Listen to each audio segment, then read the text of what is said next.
Es en abril cuando los motores están definitivamente encendidos y comienzan las exigencias que vienen para este año, en el que nos encontramos en un nuevo, antiguo contexto. Cuando hablamos de exigencias, por supuesto, no nos referimos simplemente a lo académico, sino a las múltiples dimensiones que comprende nuestro rol como estudiantes, profesores y directivos en una comunidad educativa. Y eso no solo tiene que ver con las buenas notas. Hoy tenemos el gusto de recibir una persona que se mostró siempre comprometida con los desafíos éticos que su época le impuso, luchando por los derechos y la dignidad de aquellos que fueron perseguidos sistemáticamente por pensar y actuar en concordancia con sus creencias e ideales. De la misma manera y bajo su propio riesgo, Héctor Salazar Ardiles tomó posición contra los crímenes de la dictadura militar y desde 1975 a 1992, tanto en el Comité de Cooperación para la Paz en Chile como en la Vicaría de la Solidaridad, dedicó gran parte de su vida como abogado a ayudar a quienes buscaban asilo, aliento o siquiera conocer la ubicación de sus seres queridos, desaparecidos. Más tarde, en el año 1991, y con el nominal regreso a la democracia, Salazar Ardiles se integra a la Comisión de Verdad y Reconciliación, propiciada por el gobierno de Elwin, con el fin de investigar las violaciones a los derechos humanos ocurridas durante la dictadura. Entre los muchos casos que investigó se encuentran los de Carmen Quintana y Rodrigo Rojas, quienes fueron quemados vivos por los militares, o el de los sacerdotes extranjeros Andrés Yarlán y Antonio Gidó. También tuvo la oportunidad de auscultar el conocido caso Masacre de la Operación Albania, y una de sus pesquisas más conocidas fue publicada en conjunto con su colega Nelson Caucoto en el libro Un manto verde de impunidad o La noche de los cuervos, relato del emblemático caso Degollados, en el que agentes de Carabineros de Chile asesinaron a profesionales militantes comunistas. Ya a mediados de los años 90, nuestro invitado funda la Escuela de Derecho de la Academia de Humanismo Cristiano, siendo su primer director. Sus labores docentes se han extendido hasta el presente, desempeñándose en la Universidad Andrés Bello, Universidad Arcis, American University de Estados Unidos y la Universidad Católica de Temuco. Ha sido profesor en ramos esenciales de la carrera de Derecho, como doctrinas políticas y constitucionales, Derecho Constitucional, Derecho Internacional Público, Responsabilidad del Estado y Ética Profesional del Abogado. El año 2010 publica un artículo que sintetiza el proceso judicial que han desarrollado los distintos países de América Latina en cuanto a las violaciones a los derechos humanos cometidas en los múltiples procesos de dictaduras militares en nuestro continente, llamado Verdad y Justicia en América Latina en los casos de violaciones de los derechos humanos, que ilustra los éxitos y deudas en la búsqueda por la justicia en los países de nuestra región. A la fecha, es profesor guía e integra el Consejo Diocesano para la Prevención de Abuso Sexual y Atención de Víctimas del Obispado de Temuco, inaugurando el año académico y homenajeando la memoria de Gregorio Goyo Mimica, exalumno de nuestro liceo y dirigente estudiantil de la Universidad Técnica del Estado, desaparecido desde 1973 hasta 2011, hoy nos ofrece su clase magistral sobre derechos humanos en la educación. Dejo con ustedes al señor Héctor Salazar Ardiles. Muy buenas tardes. Me perdonarán, pero estoy un poco agripado, así que la voz no va a salir muy fluida. Señores autoridades del Liceo Andrés Bello, que han tenido la bondad de invitarme, señoras profesoras y señores profesores de este establecimiento educacional, autoridades de la ilustre Municipalidad de San Miguel presente y muy estimados alumnos. Con mucho agradecimiento por parte del señor director que me ha invitado a dar esta charla, voy a tratar de asumir la responsabilidad de hablar de derechos humanos y de educación. No es un tema fácil de tratar ni de improvisar, por lo que me he tomado el derecho de escribir esta moción, para así poder de manera más fluida expresar lo que yo creo que puedo aportar de reflexión en estas materias. Sin duda que una aproximación al tema de los derechos humanos puede hacerse de diversas perspectivas. Esta vez, a partir de nuestra experiencia en Chile, reflexionaremos a partir de nuestra realidad en materia de derechos humanos con relación a la educación. Debo aclarar que no soy experto en educación, así como tampoco tengo un abordaje teórico sobre esta materia.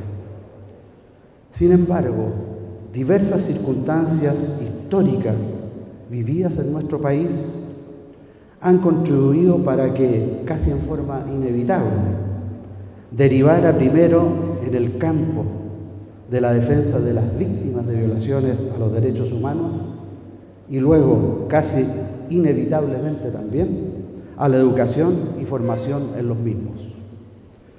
Es por ello que deseo desarrollar esta breve intervención a partir de las experiencias de violaciones a los derechos humanos de que fui testigo. El conocimiento y el estudio de los derechos humanos a través de sus violaciones tienen su punto de partida en hechos sociales deliberadamente traumáticos. Subrayo el carácter de deliberado para diferenciarlo de otros hechos socialmente traumáticos, tales como terremotos, temporales, sequías u otros, que tienen su origen en hechos que escapan al control humano. Cuando estudiamos los derechos humanos a partir de esas realidades traumáticas, el contexto histórico incide en forma gravitante en el tratamiento del tema. Es así como fenómenos como la beligerancia política, el carácter del gobierno de turno y el clima de agitación social existentes necesariamente teñirán la mirada que hagamos en estas materias. Los derechos humanos se transforman entonces en uno de los llamados, entre comillas, temas conflictivos y tensionantes. Sucede así un fenómeno curioso y contradictorio a la vez.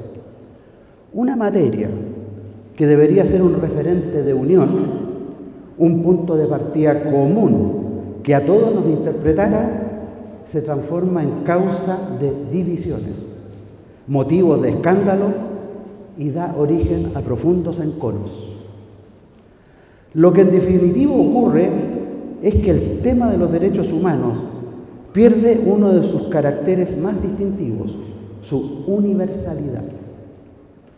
Sucede así que los derechos humanos sufren una suerte de desuniversalización y pasan a ser los derechos humanos de algunos. En este contexto, es muy dificultoso entonces construir un proyecto educativo que pretende internalizar sistemáticamente los derechos humanos en el pensamiento ético-social de una determinada comunidad. Y de ello no se escapa en nuestro país, en donde la sociabilización del tema de los derechos humanos se produce por su lado más traumático, el conocimiento de las violaciones de los derechos humanos. Sin embargo, y a pesar de las dificultades reseñadas, en un contexto conflictivo como el nuestro, se produce igualmente un proceso de aprendizaje. Son las experiencias concretas, experiencias que se sociabilizan generalmente en torno a las familias y el entorno social más directo. Son entonces mis derechos los que fueron violados y por tanto reacciono activamente frente a mi problema.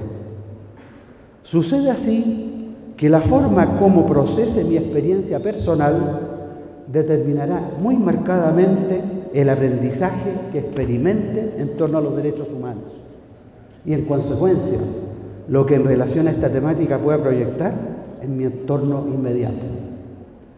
Por haberse tratado de una experiencia traumática, acompañada de penas, sufrimientos y miedos, dicho aprendizaje no ha estado ajeno a desgarros y contradicciones.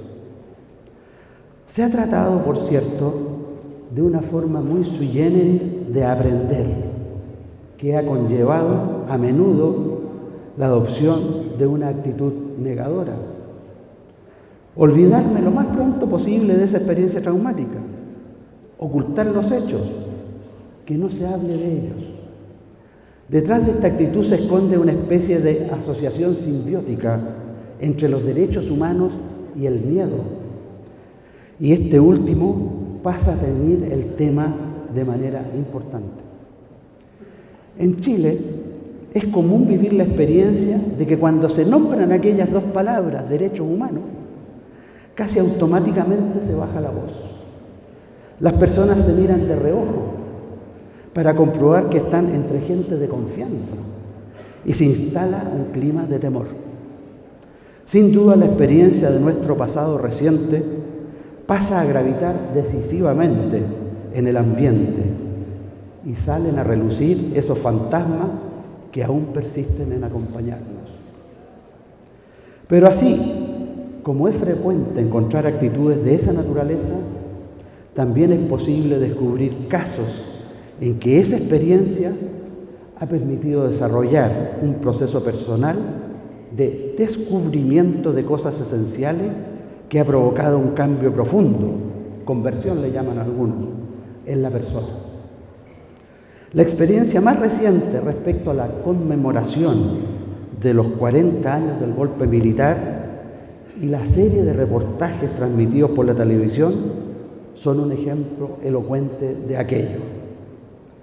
No es infrecuente tampoco encontrar personas que han vivido experiencias límites en estas materias que han quedado tan fuertemente marcadas que desde su interior surge con fuerza tan potente e irresistible un nunca más, que inevitablemente necesitan transmitir lo vivido de tal forma que ese nunca más pueda efectivamente construirse.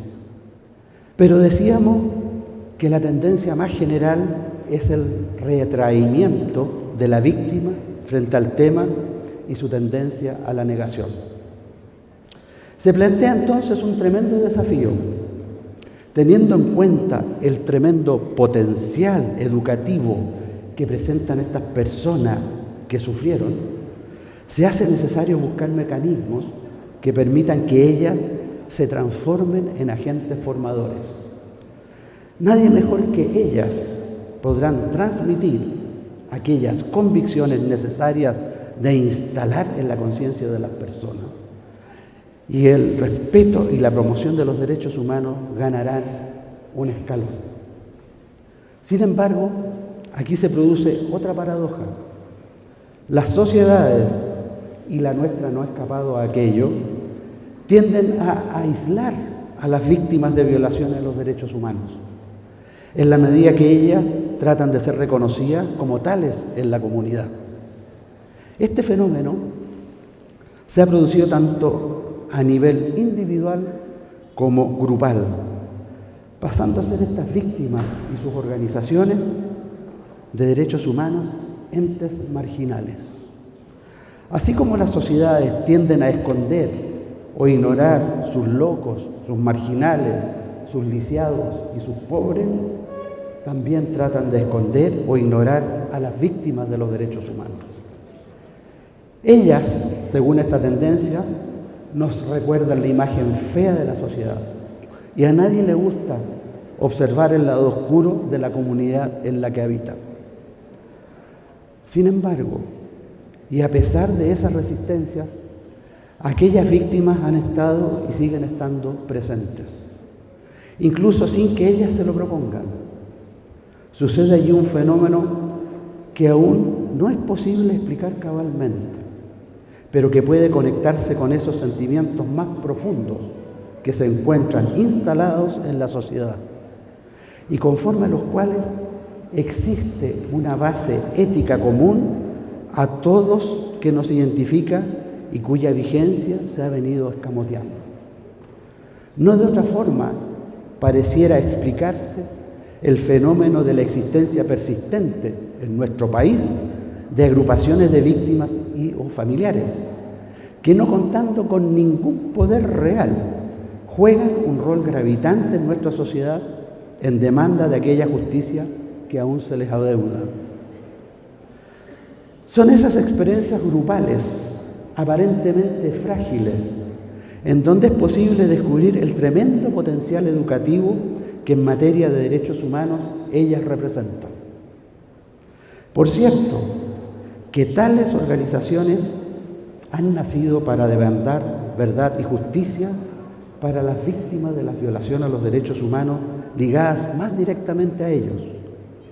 Sin duda, ese ha sido el impulso inicial que las puso en movimiento y que ha permitido sostenerlas en el tiempo.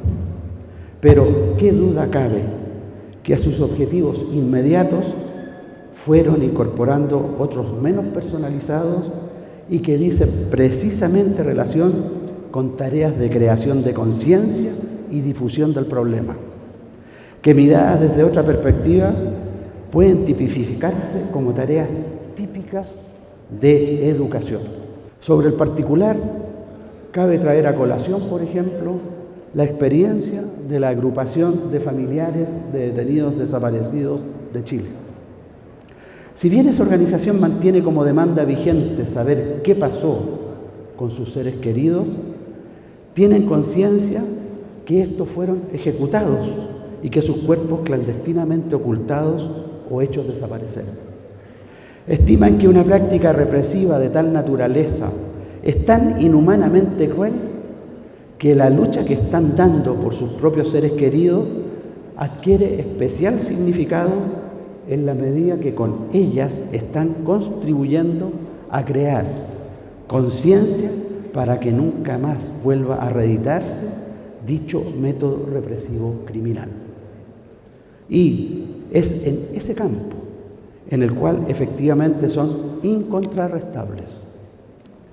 Son el testimonio viviente de una realidad que ha costado mucho de que sea asumida por la comunidad nacional en su conjunto y que hoy en día ya nadie puede soslayar, incluida las Fuerzas Armadas que sistemáticamente la negaron.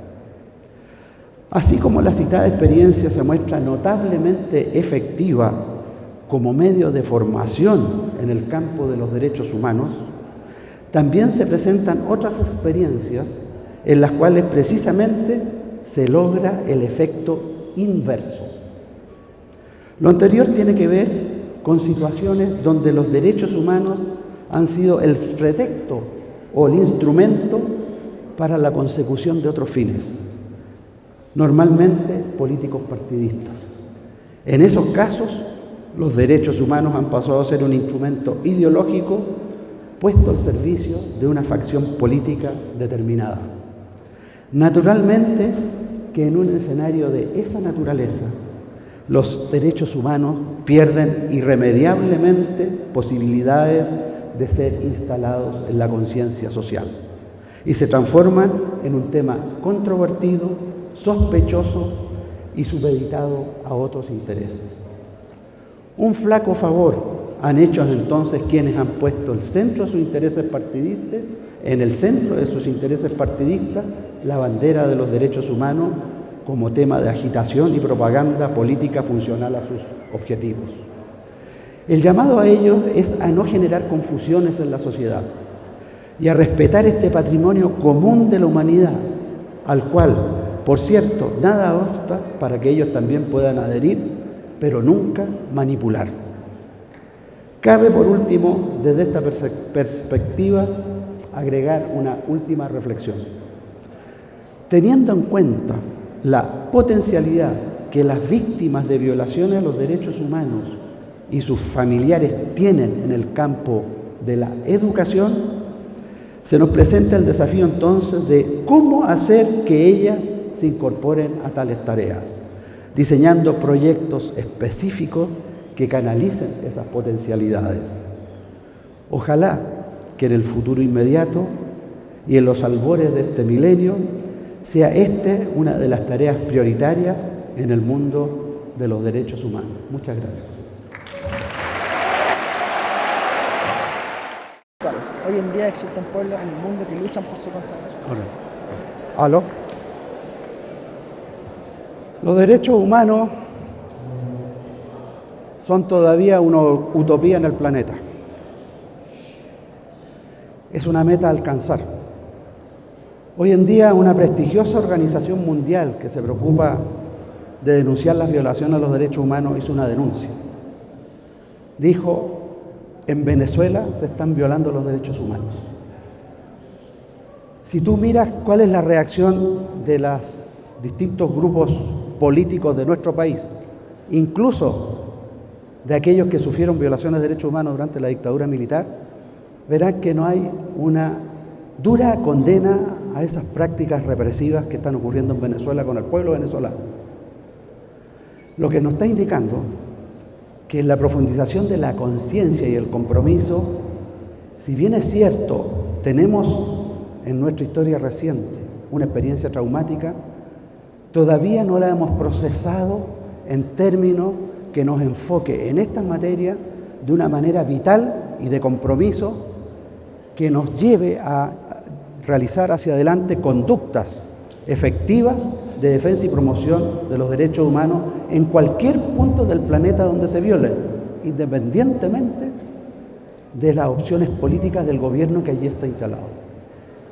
Y entonces ahí creo yo que no nos tenemos que perder nunca. Los derechos humanos no son un problema interno de cada Estado.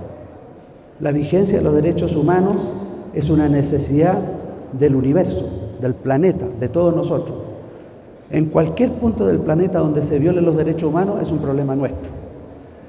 Y así lo sintió la dictadura cuando violó los derechos humanos aquí y la comunidad internacional la denunció.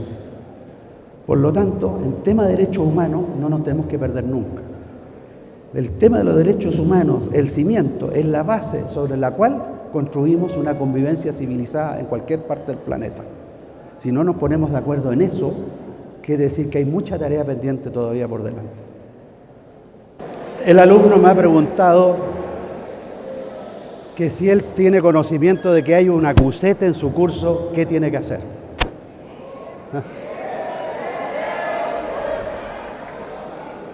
Bueno, aquí en primer lugar hay dos temas que se nos entrecruzan. Uno son la solidaridad y lealtad entre compañeros.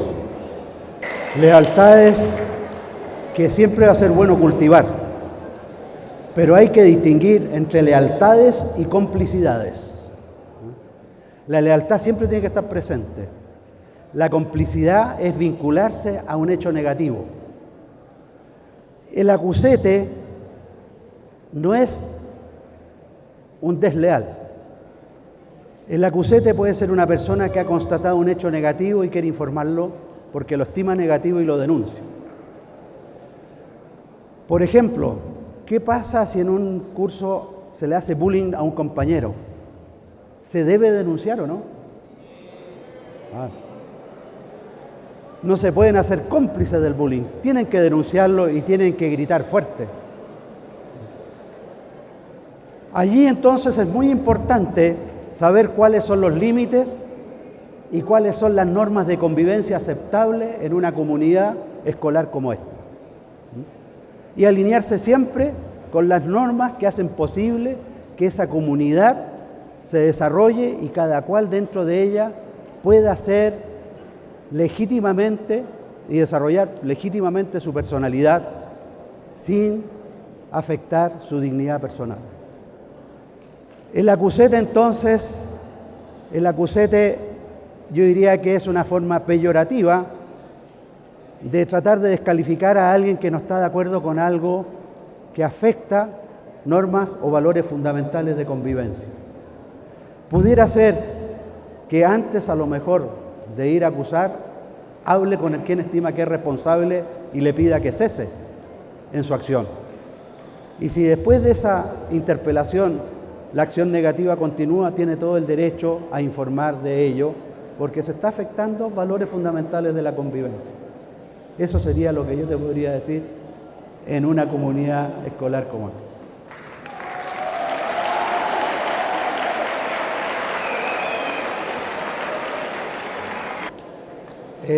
Yo creo que cada comunidad que toma conciencia de que para allá tiene que avanzar, tiene que llevar a cabo un proceso de discernimiento para ver cómo lograr ese objetivo final. Y eso tendrá o estará muy ligado a las condiciones objetivas que rodean a esa comunidad. Lo que sí te puedo decir es que uno no va a llegar a ni una parte si hace como el cura Gatica, que predica pero no practica. Es decir, si uno cree en los derechos humanos, lo primero que tiene que hacer es aplicárselo a uno mismo. Y eso es mucho más potente que andar predicando los derechos humanos.